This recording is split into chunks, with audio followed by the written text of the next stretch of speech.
안녕하세요. 법무법인 성지 파트너스입니다. 내 손안에 스마트폰 하나만 있다면 시공간을 초월하여 다른 이와 쉽게 대화할 수 있습니다. 그 외에 사진이나 영상 등도 전달하기 용이한데요. 최근에는 스마트폰으로 외국에 거주하고 있는 사람들과 대화를 나누다 가까운 사이가 되는 사람들도 있습니다. 이러한 순기능도 있으나 인스타 로맨스 스캠과 같이 SNS를 통해 상대방과 친밀감을 형성한 후 연애를 미끼로 돈을 요구하는 범죄가 성행하고 있습니다. 익명성을 가지고 상대에게 쉽게 접근하여 금전을 편취하는 범행을 벌이는 것인데요. 코로나 바이러스가 확산되면서 이성을 만날 횟수가 줄어들게 되자 이와 같은 범행이 늘어나게 된 것으로 보입니다. 국정원이 접수한 피해 건수는 약 300건에 달하는 것으로 확인되었으며 피해 금액은 무려 100억에 가까운 것으로 발표되었습니다. 인스타 로맨스 스캠이란 피해자들에게 온라인을 이용해 연락을 취하여 연인 사이로 발전한 후 금전을 요구한 뒤 잠적하는 범죄를 말합니다. 이들은 현재 외국에 거주하고 있다 이야기하며 직업을 사칭하여 상대로부터 금전을 취했는데요. 특히나 요즘에는 온라인에서 만남을 가지는 것이 자연스러워지면서 피해자가 매년 증가하고 있습니다. 이들은 피해자와 지속적으로 연락을 하며 신뢰를 형성한 후 급히 금전이 필요하니 빌려줄 것을 이야기합니다. 나중에는 거절하기 어려운 이유를 덧붙이며 점차 요구하는 돈의 액수가 증가하게 되는데요. 인스타 로맨스 스캠은 이처럼 이성적으로 상대방의 마음을 산 후 금전을 요구하는 것이 특징이라 할 수 있습니다.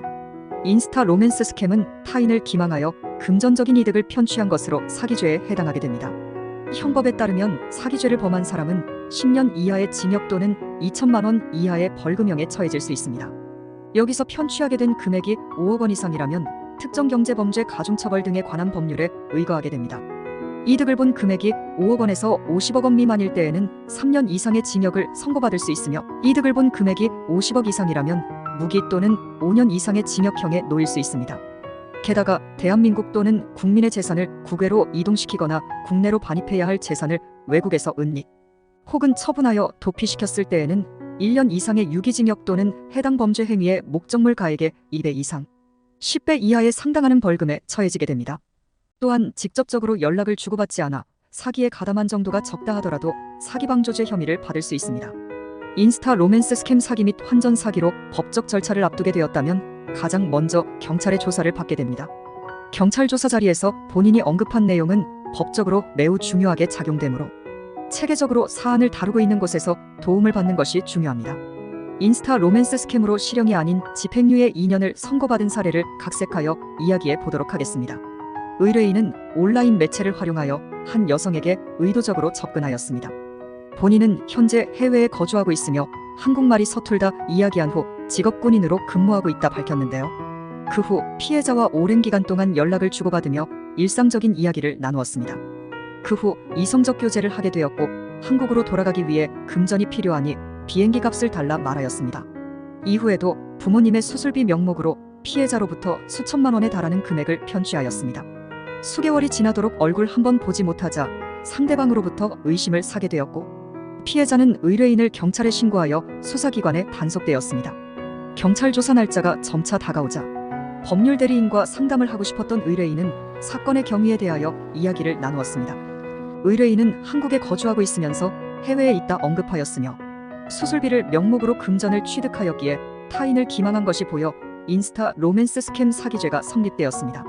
변호인은 면담 내용을 토대로 의뢰인에게 도움이 될 수 있을 만한 자료들을 살펴보았습니다. 그 이후 체계적으로 조력 시스템을 구축하여 알려주었는데요.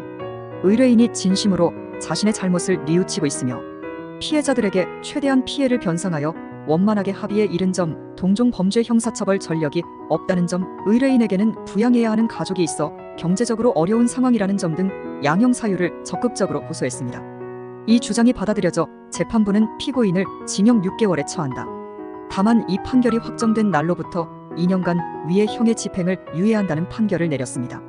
최근 이처럼 정보통신망이 발달하게 되면서 타인을 기망하는 행위가 자주 발생하고 있습니다. 피해자를 속여 금전적인 이익을 취득하려고 한 정황이 보인다면 혐의가 인정되므로 법률적 지원을 받아 방향성을 수립해 보시기를 바랍니다. 이상 법무법인 성지 파트너스였습니다. 감사합니다.